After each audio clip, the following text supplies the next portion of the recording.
Friends, welcome to today's webinar on MSME. And today's theme is reforms in MSME and what is new for business. My name is CA Lokis Agrawal. I am a practicing chartered accountant from Faridabad. First of all, I would like to introduce my guest speakers. My first speaker, CA Amit Garodia. He is a practicing chartered accountant from Delhi and has more than 12 years of experience. He is partner in RG Asian Company. Then our next guest speaker is Vipul Kumar. He is a business consultant and has more than 12 years of experience. And our last guest speaker is CA Amit Pandey. He has more than 8 years of experience. So welcome Amit, welcome Vipul, welcome Amit Pandey. Thank you. Welcome Lokesh, welcome everyone. Thank you so much for inviting. Thank you Lokesh ji. Thank you तो दोस्तों, जैसा कि आप जानते हैं कि अभी हमारी फाइनेंस मिनिस्टर निर्मला सीतारमण जी ने 20 लाख करोड़ का पैकेज अनाउंस किया है इन दी लास्ट 4-5 डेज। और स्पेसिफिकली हम यदि एमएसएमई की बात करें तो करीब 3 लाख करोड़ का पैकेज उन्होंने अनाउंस किया है। हमारे जो छोटे बिजनेसमैन हैं, छोटे शॉपकीपर्स हैं, तो हम देखेंगे कि एमएसएमई को इस पैकेज से क्या फायदा होगा। So first of all, I would like to invite CA Amit Garodia, and he will talk on background of MSME, what is the law on MSME and what is the scope on it. So welcome Amit. Thank you Lokesh.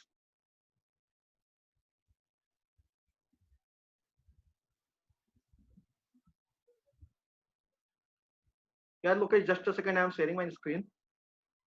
Okay.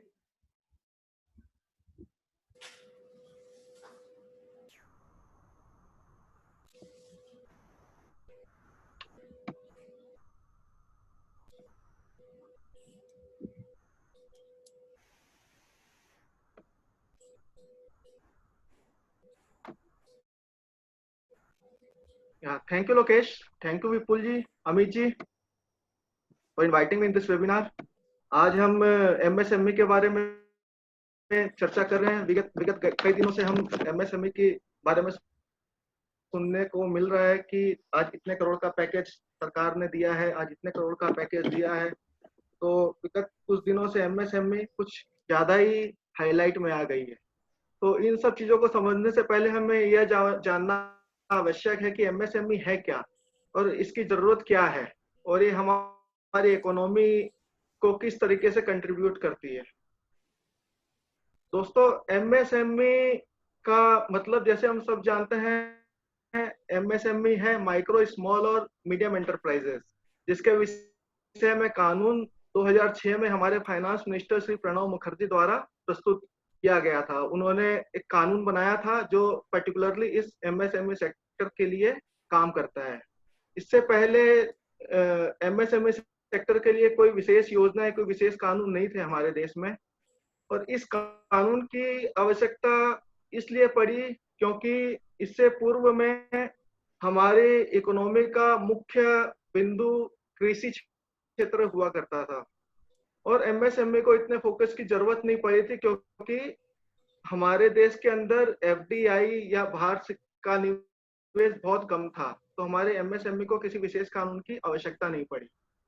But 1991 के अंदर जैसे ही liberalisation policy का आगमन हुआ हमारे देश के अंदर, बड़ी बड़ी कंपनियां, बाहर की कंपनियां काफी हमारे देश के अंदर आई और यहाँ पे उन्हीं वस्तुओं का उत्पादन करने लगी जो हमारे एमएसएमई सेक्टर के उद्योगपति उत्पादक करते थे। तो उस दौरान ऐसा हुआ कि हमारे एमएसएमई सेक्टर को अपना अस्तित्व बचाने की कठिनाई आने लगी क्योंकि वो बड़े उद्योगपति, बड़े पूंजीपति बाहर से पूंजी ला के हमारे देश में निवेश करते थे और हमारे एमएसएमई वाले उनसे कम्पीट नहीं कर पाते थे।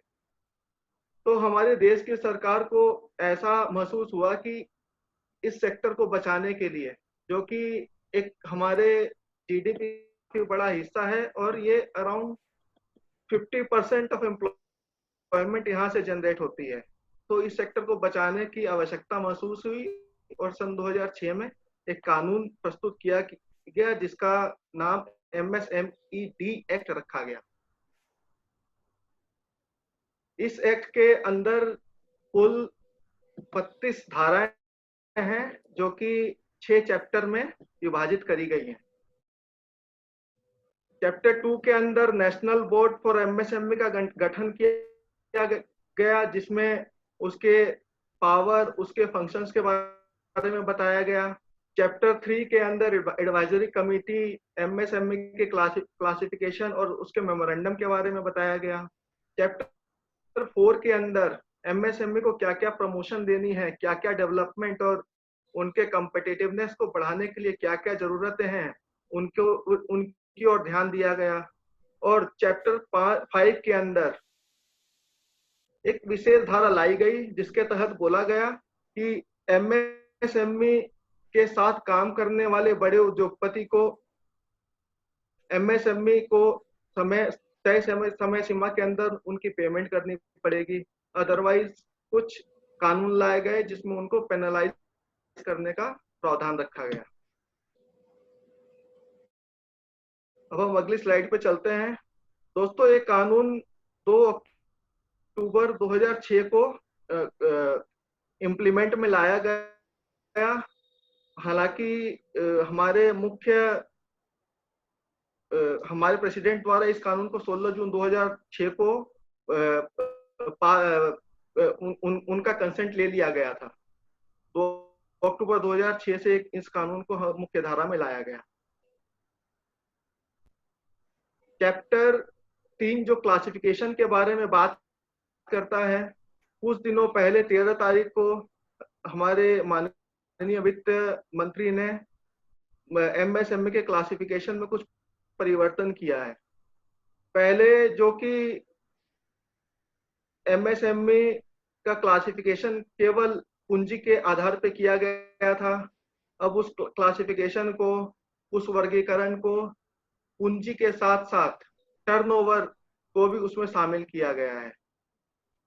पहले के कानून में उत्पादन और सर्विस प्रोवाइडर, सेवा क्षेत्र को अलग अलग दर्शाया गया था, परंतु जो 13 तारीख को जो हमारे फाइनेंस मिनिस्टर जो कानून लेके आई है, जो परिवर्तन किया है कानून में, उसमें हमारे सेवा क्षेत्र और उत्पादक क्षेत्र को एक साथ रखा गया है, जिससे हमारे सेवा क्षेत्र को विशेषकर काफी फायदा होने की उम्मीद है।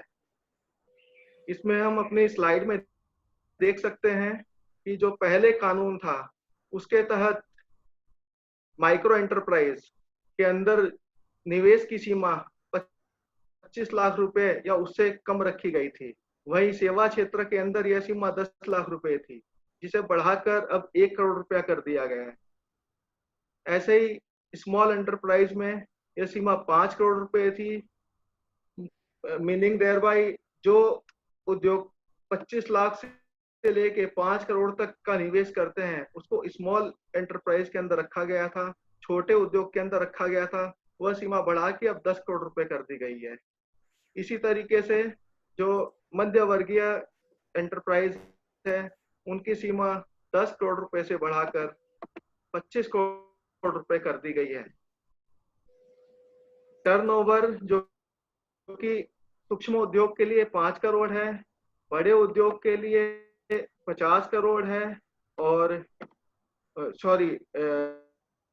छोटे उद्योग के लिए 50 करोड़ रुपए और मध्य वर्गीय उद्योग के लिए 100 करोड़ है। क्षमा कीजिएगा दोस्तों, ये मध्य उद्योग के लिए 20 करोड़ की सीमा है, 25 करोड़ का मैंने गलती से आप लोगों को सूचना दी थी। ये 20 करोड़ रुपए की इन्वेस्टमेंट राशि है।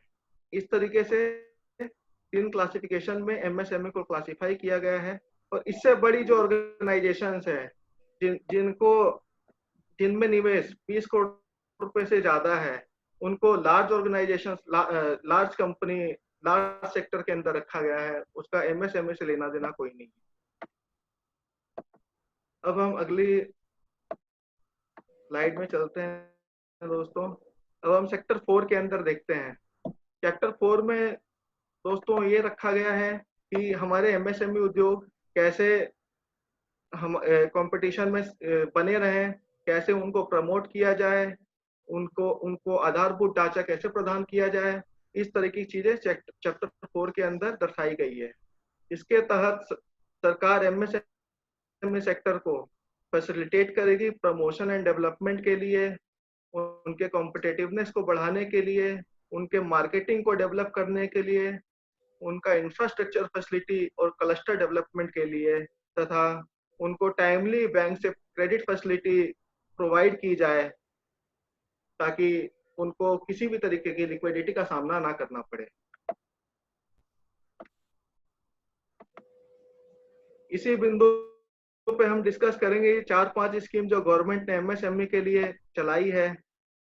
मुख्य रूप से बैंकों से कर्ज के रूप में सरकार कोलेटरल फ्री लोन 10 लाख रुपए तक का एमएसएमई को प्रोवाइड करती है, जिसमें ना कोई गारंटी की जरूरत होती है और ना ही किसी भी कोलेटरल मतलब किसी भी सामान को, किसी भी अपने संपत्ति को गिरवी रखने की आवश्यकता होती है। इस लिमिट को बढ़ा के 25 लाख रुपए तक कर दिया जाता है यदि वो एमएसएमई एलिजिबल होती है, उसका यदि परफॉर्मेंस अच्छा होता है तो। इसी क्रम में एक दूसरी स्कीम है credit linked capital subsidy scheme. इस स्कीम के तहत सरकार एमएसएमई सेक्टर को उसके टेक्नोलॉजी अपग्रेडेशन के लिए कुछ सब्सिडी प्रोवाइड करती है। कोई भी एमएसएमई कंपनी यदि अपने टेक्नोलॉजी को अपग्रेड करना चाहती है तो सरकार उसको 15% की सब्सिडी प्रोवाइड करती है, जो कि जिसकी उच्चतम सीमा 15 लाख रुपए तय करी गई है। तो यदि किसी एमएसएमई कंपनी को अपने इंफ्रास्ट्रक्चर में या किसी भी जरिए से टेक्नोलॉजी को अपग्रेड करना है तो सरकारी सहायता प्राप्त कर सकती है। इसी क्रम में नेशनल मैन्युफैक्चरिंग कॉम्पिटिटिव प्रोग्राम का स्कीम लॉन्च करी गई थी, जिसके तहत एमएसएमई को अलग अलग जरिए से कॉम्पिटिटिव एनवायरनमेंट में बने रहने का तरीका मुहैया कराया गया था, जैसे promotion of information and communication tool in MSME sector, technology and quality of upgradation support, national campaign for building awareness on intellectual property rights and etcetera. इस स्कीम के तहत कई सारी चीजें हैं जो कवर होती है, जो हमने पूरा यहाँ पे कवर नहीं कर पाए। इसमें मुख्य रूप से 4-5 चीजें लिखी गई है, लेकिन ये स्कीम बहुत बड़ी है जिसमें काफी चीजें कवर होती है। ऐसे ही एक चौथी स्कीम है डिजाइन क्लिनिक स्कीम। इस स्कीम के तहत ग्लोबल चैलेंजेस को मीट करने के लिए डिजाइनिंग में यदि कोई रुकावट पैदा होती है तो सरकार सहायता देती है हमारे एमएसएमई को। किसी भी प्रोडक्ट को का डिजाइन एक मुख्य बिंदु होता है उसकी मार्केटेबिलिटी के लिए, तो सरकार यहाँ सहयोग प्रोवाइड करती है एमएसएमई सेक्टर को उसके प्रोडक्ट को डिजाइन करने के लिए। इसी तरीके से यदि कोई एमएसएमई सेक्टर हमारा आईएसओ सर्टिफिकेशन करवाना चाहता है, आवाज आ रही है मेरी? यस हाँ जी, यस। हाँ जी।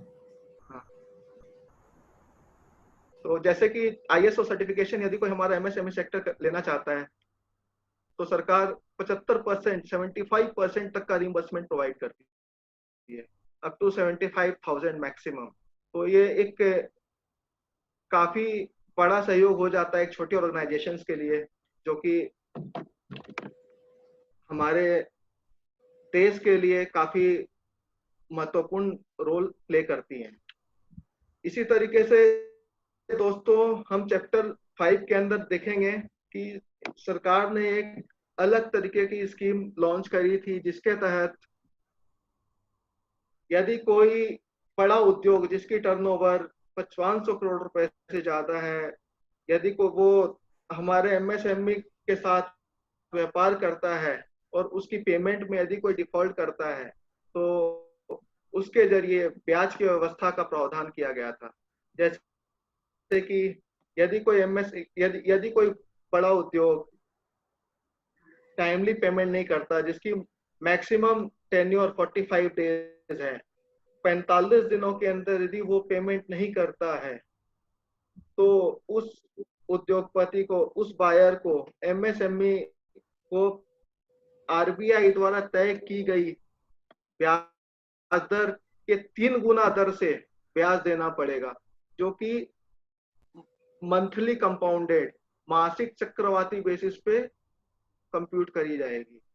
तो ये एक महत्वपूर्ण बिंदु है जिससे बड़े उद्योग जो कि हमारे एमएसएमई सेक्टर से उत्पादक खरीदते हैं और उनके ऊपर दबाव बनाने का प्रयास करते हैं, टाइमली पेमेंट नहीं करते, तो इस कानून की सहायता से हमारे एमएसएमई सेक्टर वाले उनसे लड़ पाएंगे, उनसे टाइमली पेमेंट निकलवा पाएंगे। इसमें एक चीज और एक आगे ऐड करी गई है कि यदि वो टाइमली पेमेंट नहीं करते और उसके ऊपर जो ब्याज दिया जाना है उसको हमारे इनकम टैक्स की धाराओं के अंतर्गत भी अलाउ नहीं किया जाएगा। मतलब कि उसको उसका एक्सपेंडिचर वो इनकम टैक्स में क्लेम नहीं कर पाएगा, उसके ऊपर उसे टैक्स भी देना पड़ेगा। तो ये एक तरीके से डबल मार जैसी स्थिति पैदा करी गई है बड़े उद्योगों के लिए कि एक तरफ तो उन्हें ब्याज भी देना पड़ेगा, दूसरी तरफ उन्हें आयकर अधिनियम के अंदर इस ब्याज से छूट भी नहीं दी जाएगी। तो एमएसएमई सेक्टर के सहयोग के लिए सरकार ने काफी कदम उठाए हैं और लगातार उठाई रही है ताकि ये सेक्टर बचा रहे और हमारे देश के लिए अभूतपूर्व कार्य करता रहे। जैसे कि हमने पहली स्लाइड में ध्यान दिया होगा कि एमएसएमई सेक्टर हमारे देश के कुल जीडीपी का 29% कंट्रीब्यूट करता है हमारी जीडीपी के अंदर, जो कि एक बहुत बड़ा अमाउंट होता है। सिमिलरली ये एक्सपोर्ट के अंदर 50% ऑफ टोटल एक्सपोर्ट जो हमारी सीमा के बाहर हम सेल करते हैं उसका 50% या उससे अधिक भी हमारे एमएसएमई सेक्टर वाले उत्पादक बनाते हैं और जो हमारे भारत की सीमाओं के बाहर जिन्हें बेचा जाता है। इसी तरीके से हम देखेंगे कि एमएसएमई सेक्टर करीब 11 करोड़ लोगों को रोजगार मुहैया कराता है, जो कि कृषि क्षेत्र के बाद ये दूसरा सबसे बड़ा क्षेत्र है जो कि रोजगार सृजन, रोजगार को देने में महत्वपूर्ण भूमिका निभाता है।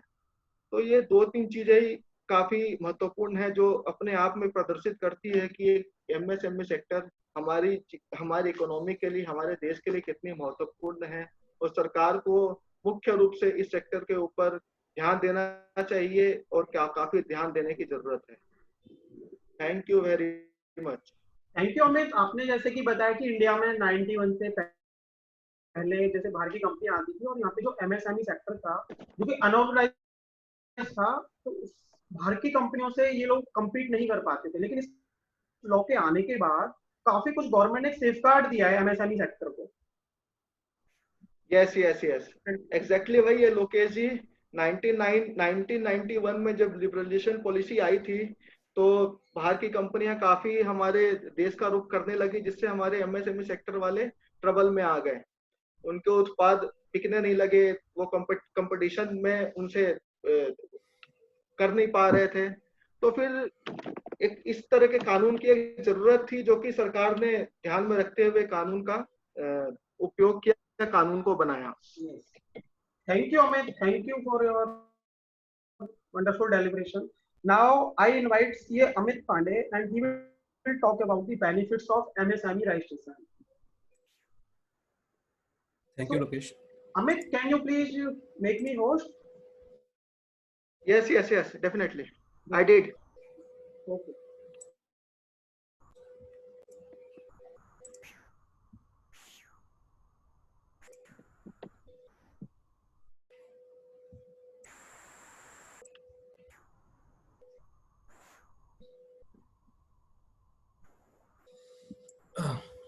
बेसिकली जो बेनिफिट्स है वो अमित जी ने वैसे काफी हद तक उसमें। हाँ जी अमित, ये F5 से ना आप फुल स्क्रीन कर दीजिए। F5। ओके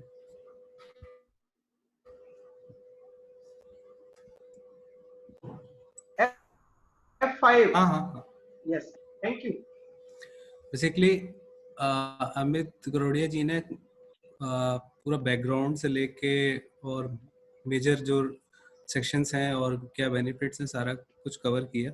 अब बेसिकली ये तो लॉ है, लेकिन एक्चुअली जो एमएसएमई सेक्टर्स के जो लोग होते हैं तो वो थोड़ा सा रिलेक्टेंट होते हैं कि एमएसएमई रजिस्ट्रेशन के लिए। वो कहते हैं कि ऑलरेडी हम जीएसटी का रजिस्ट्रेशन ले रखे हैं या पहले हमने वैट का रजिस्ट्रेशन ले रखा था, वहाँ मंथली रिटर्न फाइल करते हैं और वहाँ पे हम अपने सीईओ को, एडवोकेट को, कंसल्टेंट को फीस पे करते हैं। इनकम टैक्स में भी वो कहते हैं हम मंथली, हम ईयरली हम कंप्लायंस करते हैं।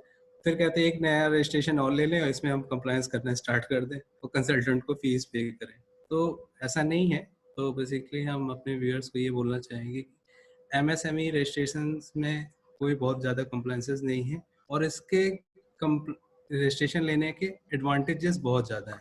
कि एक जनरल मिसकंसेप्शन होता है कि कोई भी गवर्नमेंट डिपार्टमेंट रजिस्ट्रेशन लेना एक मुसीबत मोल लेता है गवर्नमेंट के जाल में अपने आप को फंसाना है, क्यों हम ऑलरेडी हम जीएसटी में ले रखे हैं और इनकम टैक्स में ले रखे हैं, एक और नया ले लें। तो उसके क्या क्या मोटे बेनिफिट्स हैं वो अमित करोड़िया जी ने मेजरली बात कर ली उन पे, लेकिन एक बार फिर हम क्यों लेना चाहिए एमएसएमई में रजिस्ट्रेशन हम पॉइंट वाइज डिस्कस कर लेंगे। तो बेसिकली होता क्या है कि अभी ये छोटे शहरों में लोगों को पता नहीं है कि एमएसएमई रजिस्ट्रेशन कैसे लेते हैं, उसके एडवांटेजेस क्या हैं। तो रजिस्ट्रेशन लेना तो बहुत छोटा प्रोसेस है, ऑनलाइन प्रोसेस है। आप ऑनलाइन बस अपनी डिटेल भरेंगे, आपके पास आधार और बैंक अकाउंट है तो ऑनलाइन बेसिस पे with in 5 to 10 minute you get, अब आपको मिल जाएगा एमएसएमई रजिस्ट्रेशन। बट अभी जब से अभी अनाउंसमेंट आई है तो आई थिंक वेबसाइट क्रैश कर गई। मतलब वहाँ पे यदि आप अप्लाई करने जाओ तो ओटीपी नहीं जनरेट हो रहा। मतलब जब से 13 मई से जब से अनाउंसमेंट हुई है तो लोग बाग घंटों लगे रहे हैं उसके बाद भी रजिस्ट्रेशन नहीं हो पा रहा है। तो मतलब बहुत ज़्यादा अवेयरनेस आ गई है एमएसएमई के लिए।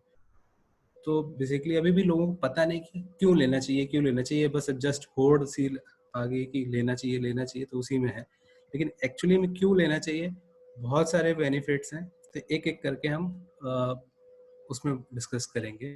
तो जैसे अमित जी ने भी किया था, तो सबसे बड़ा एडवांटेज है तो बैंक लोन, और बैंक लोन कोलेटरल फ्री। तो लाइक जैसे किसी को अपना बिजनेस स्टार्ट करना है, उसके पास कोई गिरवी रखने के लिए कोई प्रॉपर्टी नहीं है, तो जो एमएसएमई रजिस्टर्ड है तो उसको कोलेटरल फ्री, मतलब कोई विदाउट एनी सिक्योरिटी उसको बैंक लोन दे देगी। ठीक है। और फिर नेक्स्ट है पेटेंट रजिस्ट्रेशन। तो बेसिकली होते क्या है कि बहुत सारे छोटे शहरों में हमारे और नए उद्यमी होते हैं, कुछ नया इन्वेंशन करते हैं, तो नया इन्वेंशन को उनको अपना पेटेंट रजिस्टर्ड कराना होता है। तो उसमें भी गवर्नमेंट की फीस होती है, मतलब अप्रॉक्स मेरे को नहीं पता लेकिन शायद 8-9 हज़ार के आसपास होती है कुछ। तो उसमें यदि आपने ऐसा कुछ एमएसएमई रजिस्ट्रेशन लगा रखा है तो आप पहले आप पे कर दो और फिर एमएसएमई की साइड में जाके आप सब्सिडी के लिए रिक्वेस्ट करो, तो जो आपकी पेटेंट फी आपने पे की है गवर्नमेंट को वो आपको वापस हो जाएगी। फिर आते हैं ओवरड्राफ्ट इंटरेस्ट रेट एग्जेम्पशन। तो बेसिकली ये है कि छोटे बिजनेस जो होते हैं वो नॉर्मली वर्किंग कैपिटल लोन लेते हैं, जिसे हम बोलते हैं लॉमन लैंग्वेज में कि डे टू डे बेसिस में कि मैंने माल बेचा। तो कई बार ऐसा होता है कि वो इमीडिएटली आपके पास पैसा नहीं आता, इसलिए हम बैंक से ओवरड्राफ्ट फैसिलिटी लेते हैं। तो वो नॉर्मल रेट है 11 से 14%, depend on bank to bank और डिपेंड ऑन योर क्रेडिबिलिटी। लेकिन यदि आप एमएसएमई रजिस्टर्ड है तो यू विल गेट, आपको 1% का डिस्काउंट मिल जाएगा। सपोज वही बैंक किसी और को 13% में ओडी फैसिलिटी देता है तो एमएसएमई रजिस्टर्ड है तो उसको 12 में मिल जाएगा। एंड देन है industrial promotion subsidy eligibility. Basically ये क्या है कि गवर्नमेंट जो है इंडस्ट्री वाइज कुछ ना कुछ प्रमोशनल स्कीम लाता है। For example like in solar, आप तो सोलर प्लांट लगाते हो तो जो भी ये स्टेट वाइज स्कीम होती है और स्टेट भी इसमें कुछ कंट्रीब्यूट करती है और कुछ सेंट्रल गवर्नमेंट भी कंट्रीब्यूट करती है। लाइक आपने सोलर प्लांट कहीं लगाया तो आपने जितनी आपकी कॉस्ट हुई आप सामने वाले से तो पूरा रिकवर कर सकते हो। मतलब सपोज आपने 5 लाख का सोलर प्लांट लगाया, आप सामने वाले से पूरा 5 लाख रिकवर कर लोगे, लेकिन आपकी कॉस्ट का 30% 40% गवर्नमेंट पे कर देगी। जैसे सब्सिडी स्कीम इस पे है, डेयरी में है और एनिमल हस्बेंड्री में, कई सारी चीज़ों में है। और जैसे नेक्स्ट है protection against payment, delayed payment. तो इसमें अमित जी ने डिस्कस कर ही लिया है कि 45 डेज के अंदर यदि पेमेंट नहीं आती है तो जिससे आपको पेमेंट आनी है उसको ब्याज देना पड़ेगा। हमें जिसने से बताया 3 गुना ब्याज देना पड़ेगा। अब इसमें कई बार थोड़ा सा डिस्प्यूट आता है कि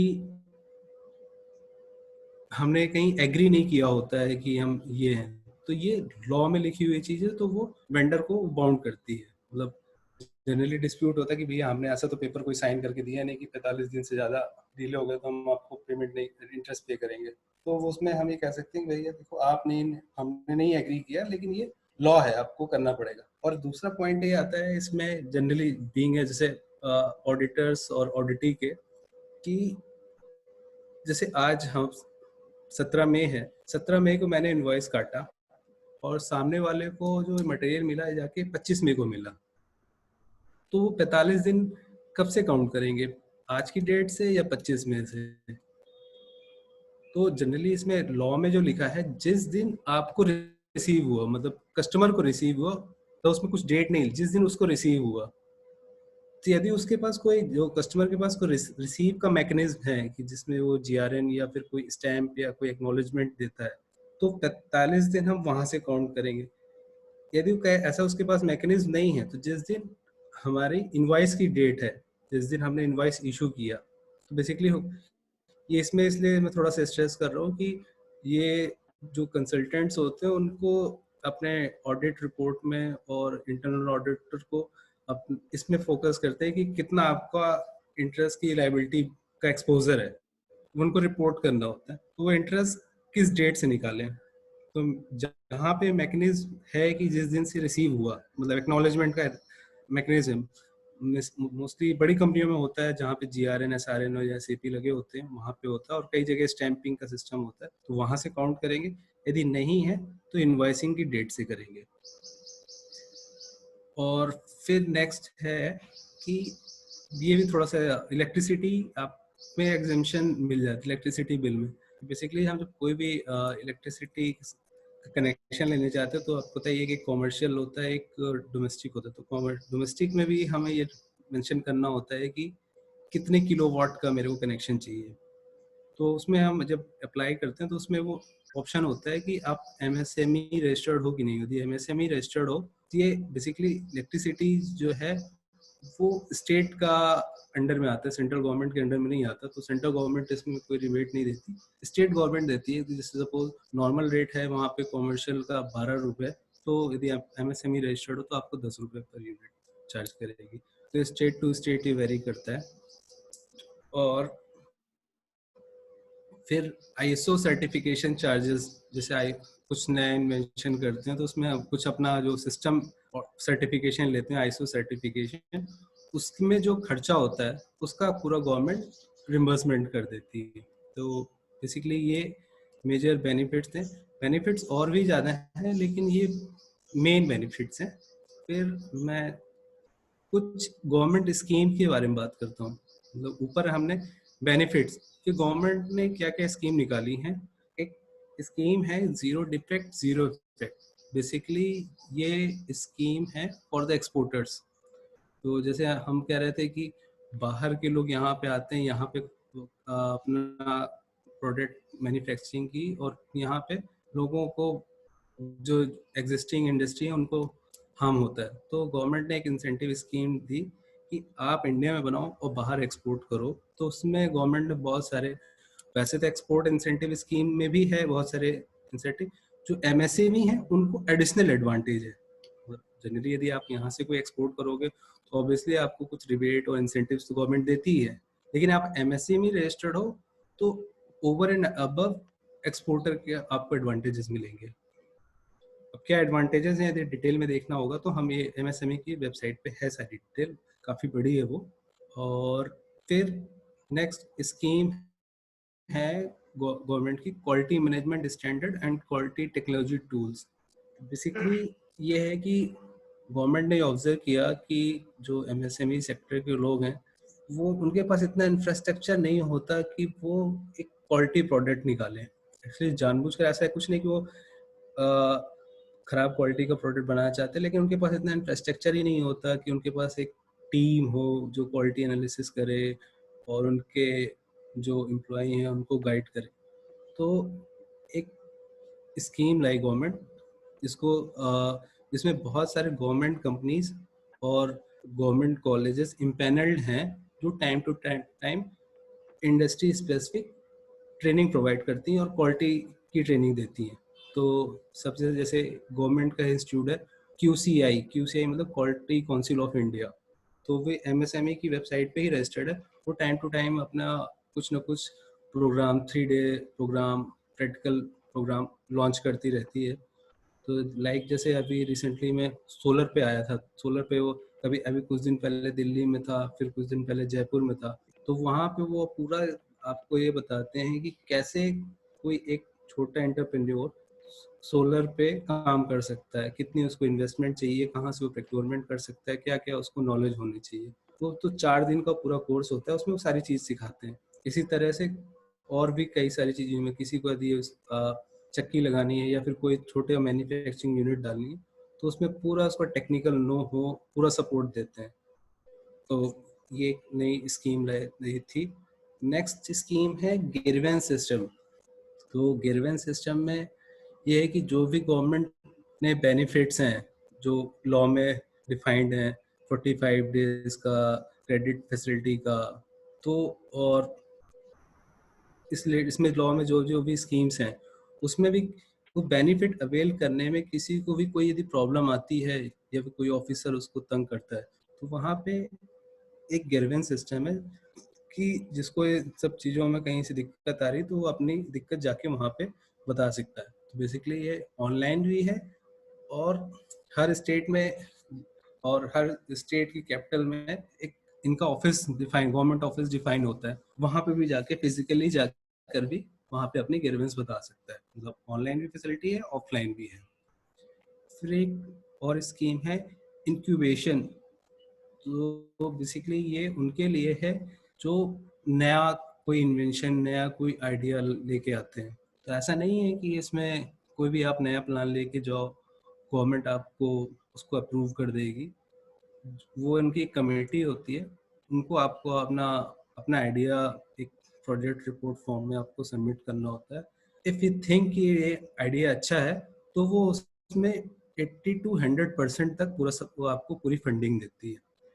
तो मतलब ऐसा नहीं है कि इसका कुछ क्राइटेरिया होते हैं कि आपको कुछ नई टेक्नोलॉजी होनी चाहिए, वो कहीं से कॉपी नहीं होनी चाहिए और गवर्नमेंट को लगता है कि ये अच्छी स्कीम है, मतलब अच्छा प्लान है आइडिया का, तो उसमें पूरा गवर्नमेंट फंडिंग कर देगी। तो किसी के पास, आप लोगों के पास आइडिया हो तो लेके जा सकते हो। और फिर है fifth fifth I think Amit ji ने टच किया था, credit link capital subsidy scheme. Even then मैं इसको रिपीट करता हूँ। ये बेसिकली जो एग्जिस्टिंग इंडस्ट्री है और जो कई सालों से काम कर रही है लेकिन उनके पास 8-8 साल 10-10 साल पुरानी मशीनें लगी हुई हैं, तो उनके पास जो मशीन लगी हैं वो 1 घंटे में 15 यूनिट फॉर एग्जांपल बिजली लेती है और रॉ मटेरियल 15 किलो लगता है। लेकिन आज के लिए कोई नई जर्मन टेक्नोलॉजी आ गई है, सिर्फ 4 यूनिट पे और सिर्फ 10 किलो इनपुट पे वही आउटपुट देती है। बिकॉज ऑफ उसके पास मशीन जो है वो ओल्ड है, तो गवर्नमेंट ने बोला आप ये पुरानी मशीन को बेचो, नई मशीन लो। तो नई मशीन के लिए आपके पास पैसे नहीं है तो गवर्नमेंट उसको देगी। This is called credit link capital subsidy scheme. और सिक्स्थ है वुमेन एंटरप्रेन्योरशिप। तो इसको यहाँ पे भी डिफाइन है और इसको गवर्नमेंट ने, आपने सुना होगा मुद्रा लोन। गवर्नमेंट मुद्रा लोन में भी कई कैटेगरी हैं। मुद्रा लोन में मतलब उसमें MSME में जो रजिस्टर्ड है उसको जाके वो जो वुमन मुद्रा लोन है वो उनको मिलेगा। मतलब मुद्रा लोन वुमन के लिए जो यदि आपको अवेल करना है तो आप यहाँ पे MSME में रजिस्टर्ड करेंगे तो उसके उनके लिए स्कीम निकाली है वुमेन एंटरप्रेन्योरशिप। और इसमें सारे वही कि आपको बैंक में कैसे जाना है पूरा आपको गाइडेंस मिलेगा। तो इनकी एक कमेटी बन रखी होती जो हर स्टेट में इनके ऑफिसर्स होते हैं, वहाँ पे एक designated officer lady officer appoint होती है जो कि वुमेन एंटरप्रेन्योर को गाइड करती है कि आप कैसे बिजनेस करो, आप कैसे गवर्नमेंट मुद्रा लोन ले सकते हो। तो ये बेसिकली वो वाली स्कीम है। तो बेसिकली यहाँ पे मैंने एक ब्रॉड एरिया लिया, क्या क्या बेनिफिट्स हैं और क्या क्या स्कीम्स हैं गवर्नमेंट की। इसके अलावा भी बहुत सारी स्कीम है जो यहाँ पे मैंने नहीं कवर की, अमित जी ने कवर की थी। तो बेसिकली हमने कवर करने की वो कोशिश की है जो एक ब्रॉड व्यूअर्स को, ब्रॉड हर एक को अफेक्ट करती है। और आई थिंक इसमें एज सच कोई मेजर कंप्लायंसेस और कोई मेजर गवर्नमेंट फीस नहीं है, जिससे लोग बाग डरते हैं कि जीएसटी में हमें नोटिस आ जाएगा, इनकम टैक्स में नोटिस आ जाएगा। इसमें फिलहाल तक ऐसा कुछ नहीं है कि लोगों को डरना पड़े। तो जिसने नहीं ले रखा है वो जरूर ले ले एमएसएमई का registration. Thank you Amit ji, thank you for your time. आपने इसमें दो तीन बहुत ही अच्छे पॉइंट्स बताए हैं, जैसे कि हम बिजली के बिल की बात करें, यदि कोई छोटी फैक्ट्री होती है तो उसमें जो बिजली का बिल आता है वो बहुत इंपॉर्टेंट रोल प्ले करता है उसकी कॉस्टिंग में। एग्जैक्टली। यदि वो लाइट का बिल, बिजली का बिल कम आए, दूसरा आपने बोला कि इस पे इंटरेस्ट हमें कम पे करना पड़ता है ओडी फैसिलिटी पे। दोनों पॉइंट यदि हम बात करें तो दोनों पॉइंट ही हमारा ऑलमोस्ट कॉस्ट का पार्ट बनेंगे। बिल्कुल इससे अल्टीमेटली एमएसएमई को बेनिफिट ही होगा कि और वो दूसरे अपने जो प्राइवेट प्लेयर्स हैं उनसे कम्पीट कर सकते हैं। बेसिकली होता है क्या कि छोटे शहरों में जो होते हैं वो इतना कॉस्ट बेनिफिट एनालिसिस ही नहीं करते। जैसे सपोज कोई उन्होंने एक छोटा मैन्युफैक्चरिंग बना रखी है, कोई मसाले की फैक्ट्री है, मसाले बनाते हैं, पैकेट में फैक्ट्री करते हैं, लेबलिंग कोई और करता है, लेबलिंग किसी बड़े ब्रांड की होती है। तो दे डोंट कि कॉस्टिंग में उन सब चीज़ों में नहीं जाते। उनके पास तो पुरानी मशीन है, 20 साल पुरानी, उसी से काम चला रहे होते हैं। वो कहते हैं नहीं लगा लो, तो बोले यार इतना मेरे को पास 30 लाख रुपए पैसे नहीं लगाने के लिए। यदि वो करा लेंगे तो ये कैपिटल लिंक, कैपिटल सब्सिडी का बेनिफिट ले सकते हैं। इस तरह से और भी, जैसे आप इलेक्ट्रिसिटी वाला है वो कर सकते हैं, वो एडवांटेज अवेल कर पाएंगे।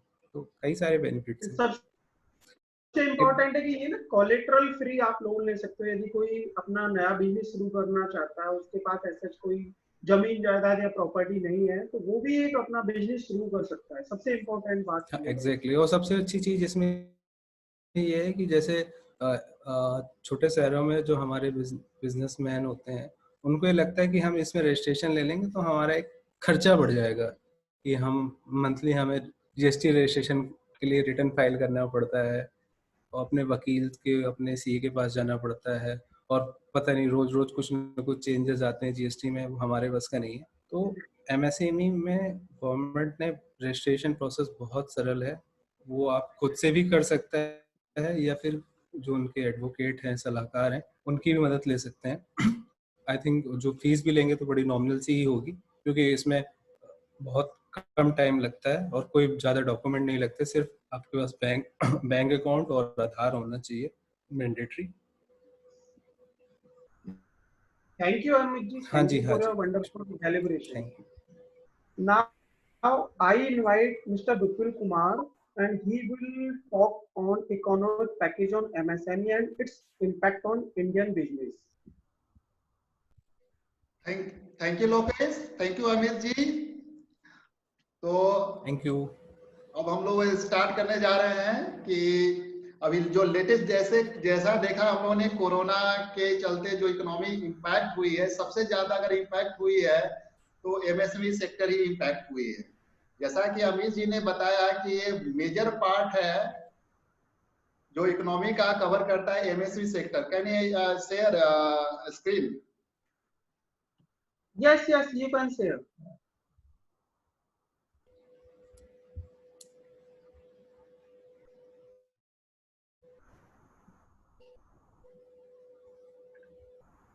जैसा कि देखते हैं कि एमएसएमई सेक्टर जो है, पूरा टोटल इंडस्ट्रियल एम्प्लॉयमेंट का 45% एम्प्लॉयमेंट यहाँ से जनरेट होता है। और जो टोटल एक्सपोर्ट का, जैसा अमित जी ने भी कहा कि 50% इसका एमएसएमई सेक्टर का कंट्रीब्यूशन होता है, और 95% ऑल इंडस्ट्रियल यूनिट्स का ऑफ द कंट्री, और more than 6000 types of product जो मैन्युफैक्चर होता है इस इंडस्ट्री में। जैसा कि एमएसएमई जो साइट है गवर्नमेंट का, उस पर ये डाटा है। तो ये मेजर सेक्टर है जो कवर करता है एमएसएमई सेक्टर में। जैसा कि हम देख रहे हैं कि इंडिया जो है, इंडिया डेवलपिंग कंट्री है, और डेवलपिंग कंट्री से डेवलप कंट्री की ओर जाने में एमएसएमई सेक्टर का बहुत बड़ा योगदान हो सकता है। जैसा कि मोदी जी ने 13 तारीख को 12 तारीख की रात को जो स्पीच दिया, उसमें उन्होंने मूवमेंट का नाम दिया, कहा कि ये जो है सेल्फ रिलायंट इंडिया मूवमेंट है, आत्मनिर्भर भारत अभियान। जैसा कि हम लोग सब लोग जानते हैं कि आजादी से लेकर आजादी में सिर्फ हम लोगों ने सिर्फ लड़ाई हम लोगों ने अंग्रेजों को हटाने के लिए नहीं किया, हम लोगों ने लड़ाई किया अपने को आत्मनिर्भर बनाने के लिए भी किया। उसी समय से हमारे जो प्रयास थे, जो लघु उद्योग, सूक्ष्म लघु और मध्यम उद्योग पर हमारा फोकस होना शुरू हुआ, और एक ग्रेजुअली बढ़ता चला गया फोकस। जैसा कि जैसे जैसे इंडिया ग्रो करता गया, तो इंडिया की इकोनॉमी है, जो इंडस्ट्री है, जो ग्रो करता गया, और 1991 के बाद तो इस सेक्टर को काफी इम्पोर्टेंस गेन भी हुआ।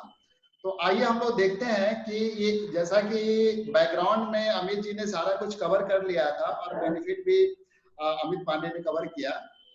तो अब आइए हम लोग देखते हैं कि एमएसएमई सेक्टर, ये सूक्ष्म लघु और मध्यम उद्योग जो है, उसके बारे में जैसा कि उन्होंने प्रेजेंटेशन में कवर किया कि इसके जो क्राइटेरिया थे, थ्रेशोल्ड लिमिट थे, उसको चेंज करके इसको चेंज किया गया है। और जो पहले जो था, जो इन्वेस्टमेंट क्राइटेरिया ही आधार था, जिसके बेसिस पे एमएसएमई को क्लासिफाई किया जाता था। तो अब ये एमएसएमई सेक्टर का क्लासिफिकेशन जो है, देखिए इसको ब्रॉडर, जैसा कि मोदी जी ने कहा कि हम जो है लोकल से वोकल बनाने जा रहे हैं, इसको ग्लोबली कंपीटेबल हमारा प्रोडक्ट हो। तो इसको करने के लिए उन्होंने जो इन्वेस्टमेंट और के बेसिस पर जो क्राइटेरिया था माइक्रो, स्मॉल एंड मीडियम का, उसको उन्होंने इन्वेस्टमेंट और टर्नओवर के बेसिस पे थ्रेशोल्ड लिमिट सेट किया, और ये लिमिट को बढ़ा दिया, जिससे कि अब थोड़ा सा बड़े प्लेयर भी इसमें इस सेक्टर में आ सकें और इस इंडस्ट्री को जोड़ दे सकें। और यहाँ का जो प्रोडक्ट जो है, जैसा कि अभी हम सब लोग देख रहे हैं कि चाइना, यूएसए सबका इम्पैक्ट हो रहे हैं, तो अभी जो मेनली ज्यादातर फोकस जो है इंडिया पे है, क्योंकि इंडिया में वर्कफोर्स अवेलेबल है, ठीक है। बैकएंड ऑफिस, देखिए बैकएंड ऑफिस क्योंकि सर्विस सेक्टर को इंक्लूड किया गया है, तो आप जैसा कि देख रहे होंगे गवर्नमेंट जो है, जो का नजर जो है कि यहाँ की बैकएंड ऑफिस जो सपोर्ट बीपीओ वगैरह जो बिजनेस है, यहाँ पर प्रोसेसिंग बिजनेस है, उसको सपोर्ट किया जाए इस माध्यम से।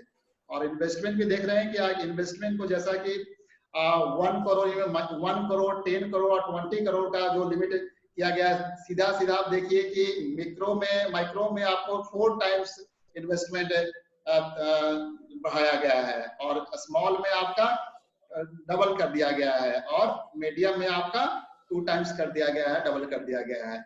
इसके अलावा टर्नओवर का लिमिट लिखा। तो इससे क्या हुआ कि बहुत से जो इंडस्ट्री जो है, जो इस क्लासिफिकेशन में नहीं आते थे, अब इस क्लासिफिकेशन में आएंगे, और उनको जो एमएसएमई का जो बेनिफिट है, जैसा कि अमित जी ने सारे बेनिफिट बताए, वो बेनिफिट अवेल करेंगे। अभी गवर्नमेंट ने, जैसे मोदी जी के आने के बाद उन्होंने स्टार्टअप स्कीम वगैरह चलाया, तो स्टार्टअप स्कीम वगैरह में ये अगर इस एमएसएमई सेक्टर में क्लासिफाई होंगे, तो यहाँ पर नए इनोवेटिव प्रोडक्ट है, और बहुत से प्रोडक्ट को सपोर्ट भी मिलेगा। इंडियन प्रोडक्ट को, जो डोमेस्टिक प्रोडक्ट है, वो ग्लोबली नो डाउट कम्पीट कर पाएंगे। अभी जैसा भी देख रहे हैं कि मेडिसिन या फार्मा इंडस्ट्री जो है इंडिया का ग्रो कर रही है, आयुर्वेदिक वाले जो दवाइयां हैं वो ग्रो कर रही है, और जो बेसिक नेसेसिटी की चीजें हैं वो भी काफी डेवलप करेगी। तो एमएसएमई का बहुत बड़ा योगदान होगा इस क्षेत्र में। जैसा कि अमित जी ने बताया कि एमएसएमई को एक जनरल लेमन अगर कहा कि एमएसएमई का हमें बेनिफिट लेना है तो हमें करना क्या है, तो बताया कि उसके लिए आपको रजिस्ट्रेशन लेना पड़ेगा, उद्योग आधार में रजिस्ट्रेशन लेना पड़ेगा, जिसके सारे मेथड भी अमित जी ने बताया इसको।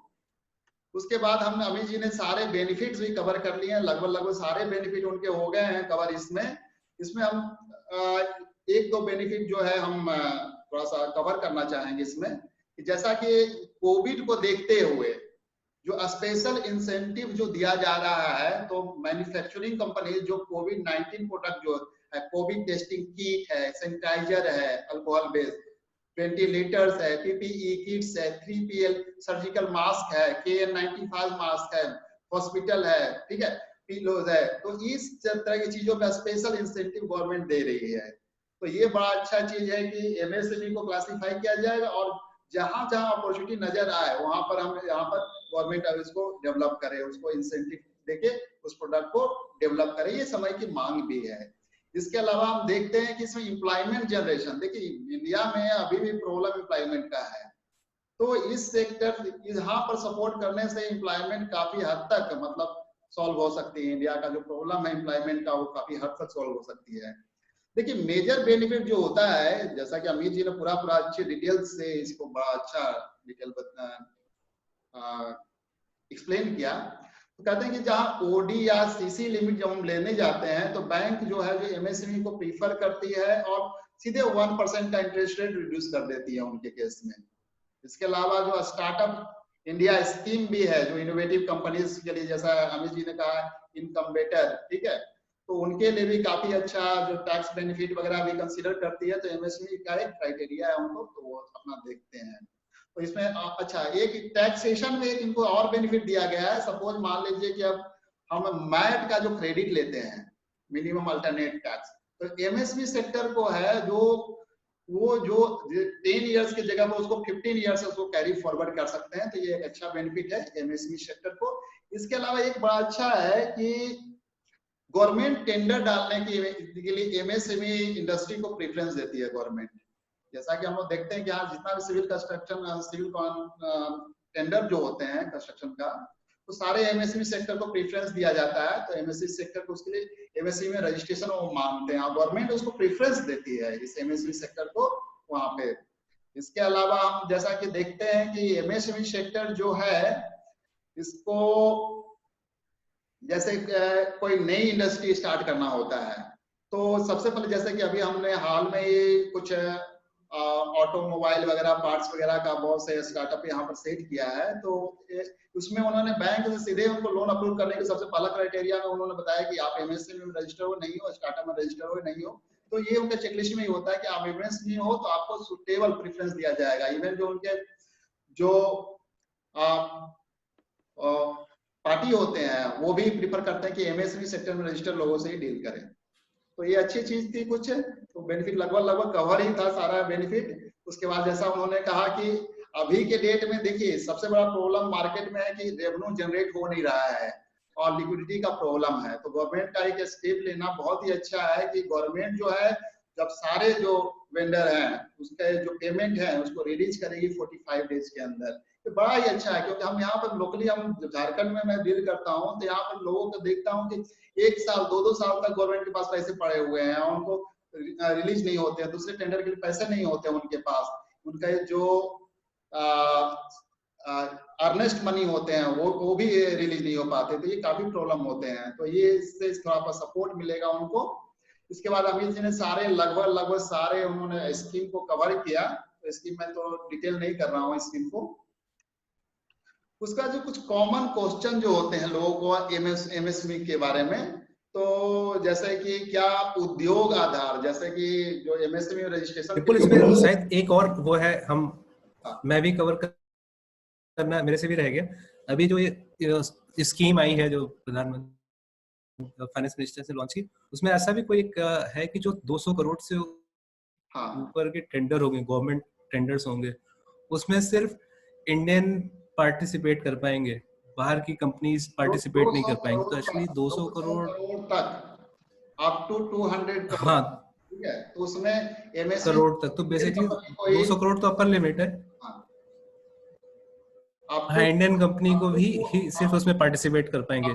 200 करोड़, जैसा कि आप स्क्रीन देख रहे होंगे,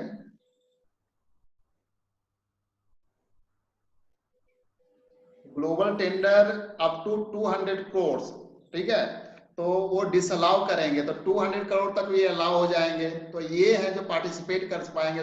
तो 200 करोड़ भी एक पहले ये लिमिट जो था बड़ी लिमिट होती थी, ठीक है, तो इंडियन लोग बीड उसमें नहीं डाल पाते थे, तो उन्होंने सीधे फॉरेन जो कंपटीटर है बीड, बेसिकली फॉरेन यदि बिडर होता है तो वो उनके पास टेक्नोलॉजी अच्छी होती है और डिसअलाउ कर दिया, ठीक है, तो 200 करोड़ तक का जो टेंडर है वो अब इंडियन ही डाल सकते हैं, इंक्लूडिंग एमएसएमई, ठीक है।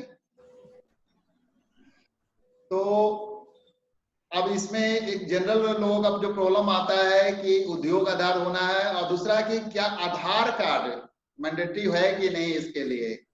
तो सोल प्रोप्राइटर के लिए आधार कार्ड मैंडेटरी है। उसके अलावा अगर पार्टनरशिप फर्म या कंपनी देखेंगे तो पार्टनर या डायरेक्टर का आधार कार्ड मैंडेटरी होता है, तब हम इसको अप्लाई कर सकते हैं इसको। इसके बाद क्या इसमें एक बड़ा मेजर क्वेश्चन आया, जैसे ही स्कीम आया तो कुछ लोगों का ये आया कि जो ट्रेडर बिजनेस में थे, ट्रेडिंग बिजनेस में थे, तो उन्होंने कहा क्या कि ट्रेडर्स भी अलाउ हैं एमएसएमई रजिस्ट्रेशन के लिए। तो मैंने लोकेश से भी डिस्कस किया था इसके बारे में। तो जैसा कि हम देखते हैं कि मैन्युफैक्चरिंग और सर्विस सेक्टर है, तो इसमें ट्रेडर नहीं अलाउ है। तो ट्रेडिंग का जो बिजनेस है उसमें इसमें आपको एमएसएमई सेक्टर में रजिस्ट्रेशन के लिए वो अवेल नहीं कर सकते। और इसमें एग्जिस्टिंग और न्यू बिजनेस दोनों अप्लाई कर सकते हैं एमएसएमई और उद्योग आधार रजिस्ट्रेशन के लिए। इसमें कोई रिस्ट्रिक्शन नहीं है, कोई क्राइटेरिया रिस्ट्रिक्ट नहीं करता कि आप पुराने बिजनेस पहले से बिजनेस चला रहा है तो आप रजिस्ट्रेशन नहीं ले सकते। इसके बाद क्या इस जो हम रजिस्ट्रेशन लेंगे, लोगों को आ रहा है क्या कुछ टाइम बीइंग के लिए होता है, कुछ टाइम के लिए होगा या फिर ये होगा। तो इसके लिए कोई टाइम पीरियड नहीं है, एक्सपायर नहीं होगा, ठीक है।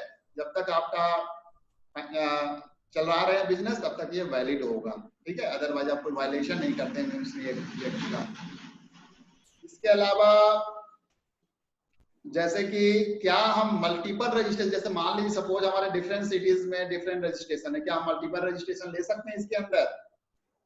तो इसमें कहते हैं कि सिंगल एंटिटी का जो रजिस्ट्रेशन होगा एमएसएमई उद्योग सर्टिफिकेट सिंगल एंटिटी के लिए हुआ, irrespective of multiple branches of plant. क्योंकि जो बेनिफिट है जो आपको एंटिटी वाइज दिया जाएगा, आपको डिफरेंट प्लांट वाइज नहीं दिया जाएगा। एक बंदे का डिफरेंट प्लांट है और ब्रांच है तो उसके बेसिस पे आपको बेनिफिट नहीं दिया जाएगा। उसके बाद ये बहुत जरूरी है कि कुछ जो सेक्टर है जहां पर ये अलाउ नहीं होता है, एमएसएमई सेक्टर मतलब बार करता है कि आप यहाँ पर आप नहीं जा सकते। जो कुछ प्रोडक्ट है जैसा कि एमएसएमई एक्ट नोटिफिकेशन है उसमें दिया होता है कि फॉरेस्ट है, फिशिंग है, wholesale retail trading, repair, motor vehicles, motorcycle, ठीक है, retail trade except motor vehicle, तो ये एक्टिविटीज है। तो इसके लिए आप एमएसएमई में रजिस्ट्रेशन नहीं करा सकते। तो आप अगर इस एक्टिविटी में आप सोच रहे हो, प्लान कर रहे हो आप किसी तरह लोन वगैरह लेने के लिए एमएसएमई बेनिफिट के लिए, तो आप ये सेक्टर में नहीं ले सकते इसका बेनिफिट। जैसा कि गवर्नमेंट ने अभी 13 तारीख को जो हमारे वित्त मंत्री हैं तो उन्होंने कुछ अनाउंसमेंट किया, उन्होंने एमएसएमई सेक्टर को काफी मतलब बरीता प्रायोरिटी दिया है। क्योंकि पूरा जो फंड जो 20,000 करोड़ लाख 20 मतलब लाख करोड़ का जो उन्होंने पैकेज दिया है, वो कहते हैं कि पूरा जीडीपी का 10% है। तो यहाँ पर बड़ा मेजर स्टेप ले रहे हैं मोदी जी इसको देख के, इसको इस सेक्टर को ग्रो करने के लिए। इस सेक्टर में जैसा कि आप देख रहे होंगे कि ऑटोमेटिक लोन, जैसा अमित जी ने कहा, collateral free automatic loan for businesses जो प्रोवाइड करने वाली स्कीम है। तो इसके लिए उन्होंने एलिजिबल जो बोरोवर्स हैं, ठीक है, up to 25 crore outstanding and 100 crore turnover eligible वाले हैं इसमें। और लोन का जो टेन्योर 4 ईयर टेन्योर है और मोरेटोरियम ऑफ जो 12 मंथ का मिलेगा, ठीक है। प्रिंसिपल रिपेमेंट मतलब प्रिंसिपल उनको रिपे नहीं करना पड़ेगा, ओनली इंटरेस्ट रिपे करने का। इंटरेस्ट टू बी कैप, देखिए इससे हमारा क्वेरी आया, जैसे ही आया तो लोग कहें इंटरेस्ट टू बी कैप का मतलब क्या है। तो इंटरेस्ट टू बी कैप मतलब मैक्सिमम रेट होगा जहां तक गवर्नमेंट चार्ज कर सकती है। मान सपोज जैसे कहते हैं कि लाइबोर प्लस 3%, तो एक फ्लक्चुएटिंग रेट होगा, ऐसा नहीं कि फिक्स रेट होगा आपका, ये फ्लक्चुएट करेगा, लेकिन वो जो मैक्सिमम कैप होगा उसके विद इन ही ये लिमिट होगा। और एक ये है कि ये जो सेक्टर यहाँ जो स्कीम बेनिफिट लेने का जो टाइम पीरियड है 31 अक्टूबर 2020 है। तो ये याद रखिएगा कि ऐसा नहीं कि आप 31 अक्टूबर 2020 के बाद जाके बेनिफिट ले रहे हैं तो आप लैप्स हो जाएगा आपका पीरियड, तो आप उसके पहले ही आप सारा प्लान आपको करना होगा। तो लोकेश मैं ज्यादा टाइम नहीं लेते हुए इसको कवर करता हूँ, आप इसको कंटिन्यू कीजिए। अगर कुछ क्वेश्चन है तो आप इसको पूछ सकते हैं। Thank you so much Lokesh, thank you so much. Thank you बिल्कुल, thank you for your time. बिल्कुल, तो इस पर मैं एक चीज और ऐड करना चाहूंगा, जैसे कि 3 लाख करोड़ से ज्यादा का एमएसएमई सेक्टर के लिए जो फंड लोन के फॉर्म में दिया जाएगा, तो इंडिया के लिए इसमें काफी बहुत बड़ी अपॉर्चुनिटी है कि वो मैन्युफैक्चरिंग सेक्टर को ग्रो कर सकता है। राइट राइट, बिल्कुल। जैसे कि हम देखें कि मैंने जैसे कि हम compete करें चाइना से, हाँ तो चाइना में काफी मैन्युफैक्चरिंग कंपनीज हैं छोटे स्केल पे जो कि दूसरे कंट्रीज को एक्सपोर्ट करते हैं। तो ये हम लोगों के पास भी एक बहुत अच्छी अपॉर्चुनिटी है कि एमएसएमई सेक्टर के थ्रू हम अपनी छोटी छोटी यूनिट्स लगा के, बिजनेसमैन लोन लेके यूनिट्स लगा के एक्सपोर्ट कर सकते हैं। राइट लोकेश, इसमें देखिए कि हम डबल बेनिफिट अब लेना स्टार्ट कर दिया हम लोगों ने। पहले तो हमारा बैकएंड ऑफिस जो है इंडिया का स्ट्रॉन्ग था। अब जो हुआ कि मैन्युफैक्चरिंग जो इंडस्ट्री जो चाइना में सेट थे, वो लगभग 1000 कंपनियों ने वहां से अपना बिजनेस को वो शिफ्ट कर रहे हैं दूसरे जगह पे। तो अब इंडिया में अभी अपॉर्चुनिटी है कि मैन्युफैक्चरिंग सेक्टर भी ग्रो होगा।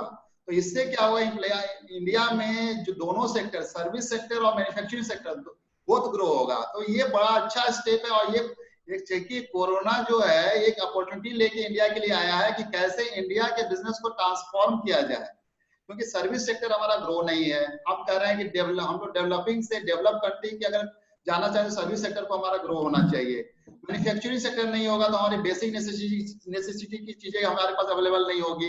और जैसे अब कोरोना को देखते हुए हम रीथिंकिंग ऑफ द इकोनॉमी, हम लोग इकोनॉमी को रीथिंक करने मतलब ड्रास्टिक चेंजेस आएंगे ये। तो इसको देखते हुए मैन्युफैक्चरिंग सेक्टर और सर्विस सेक्टर दोनों ग्रो होगा। इसमें बड़ा अच्छा बैलेंस बैठाने की कोशिश किया गया है। जैसा कि अमित गरोड़िया जी ने बड़ा अच्छा इन्होंने कहा कि टर्नओवर के बेसिस पे और इन्वेस्टमेंट के बेसिस पे ये लिमिट किया गया है, जिसमें बहुत से प्लेयर जो है, बिजनेस प्लेयर जो है इसमें एंट्री लेंगे। और नए नए देखिए बहुत से नए बिजनेस जो है यहाँ पर अपॉर्चुनिटी, बहुत अच्छा अपॉर्चुनिटी जनरेट होगा। जैसे हम लोग के लिए देखिए आप, जैसे कि we are the service provider, ठीक है, हम लोग ऐसे भी प्लान करते हैं। हम लोग बैकएंड ऑफिस में अकाउंटिंग का बैकएंड ऑफिस, कॉल सेंटर का बैकएंड ऑफिस, बहुत से कॉल्स इस तरह के बैकएंड ऑफिस चला रहे हैं। तो अब इस समय हम लोग का एक अच्छा मतलब क्लाइंट की भी अपॉर्चुनिटी है कि अभी हम लोग का मेजर टाइम है कि हम लोग क्लाइंट ओरिएंटेशन की ओर जाएं, ठीक है, यूएसए, सिंगापुर, ऑस्ट्रेलिया, तो इन क्लाइंट यहाँ से हम अपना क्लाइंट, पोटेंशियल क्लाइंट को ढूंढे। हाँ लोकेश, इसमें जैसे हमने आई थिंक अमित गरोड़िया जी ने बैकग्राउंड और लॉ सेक्शन भी कवर कर लिया उसमें। हमने बेनिफिट्स भी कर लिए और एफ फ्रीक्वेंट लॉस क्वेश्चन भी कर लिए, मतलब मेजॉरिटी हमने सब कुछ कवर कर लिया। अभी आई थिंक अब टाइम शॉर्ट है तो हम इसमें कंप्लायंस नहीं कवर कर पा रहे हैं, तो है ना। तो आई थिंक फिर हमारा वो कंप्लीट हो जाएगा, यदि कंप्लायंस भी है तो हमारे क्या ईयरली कंप्लायंस है, क्या ये मंथली कंप्लायंसेस है, वो हम इवन डिस्कस ना करें।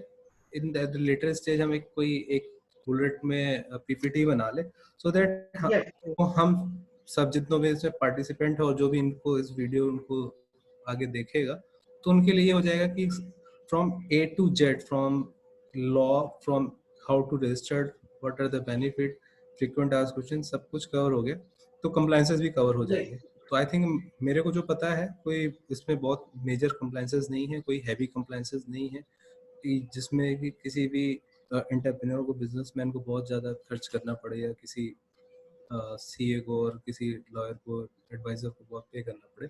तो एटलीस्ट वो हम एक बुलेट पॉइंट में, हम वीडियो में नहीं कवर करते, लेकिन हम एक कुछ डॉक्यूमेंट बना लेंगे, तो जो भी व्यूअर है उनको हम बाद में शेयर कर देंगे और आपस में हम भी शेयर कर लेंगे। तो आई थिंक हमारा वो 100% कवरेज हो जाएगी। Thank you. तो thank you everyone for your valuable time. और जैसे कि आज आपने देखा कि एमएसएमई पे हमने कवर किया कि एमएसएमई का बैकग्राउंड क्या है, इसके क्या बेनिफिट्स हैं, और जो अभी आर्थिक पैकेज में 3 लाख करोड़ का जो अनाउंस किया है हमारे एफएम ने, तो इसका काफी लॉन्ग टर्म इम्पैक्ट पड़ेगा, प्रोवाइडेड कि लोग इसका बेनिफिट लें, लोग उनका अपने बिजनेस सेटअप लगाएं और ये लॉन्ग टर्म में सभी को बेनिफिट देगा। So thank you everyone for your time. Thank you Lokesh ji. Thank you Lokesh, thank you Amit ji, thank you everyone, thank you, okay, bye bye, bye.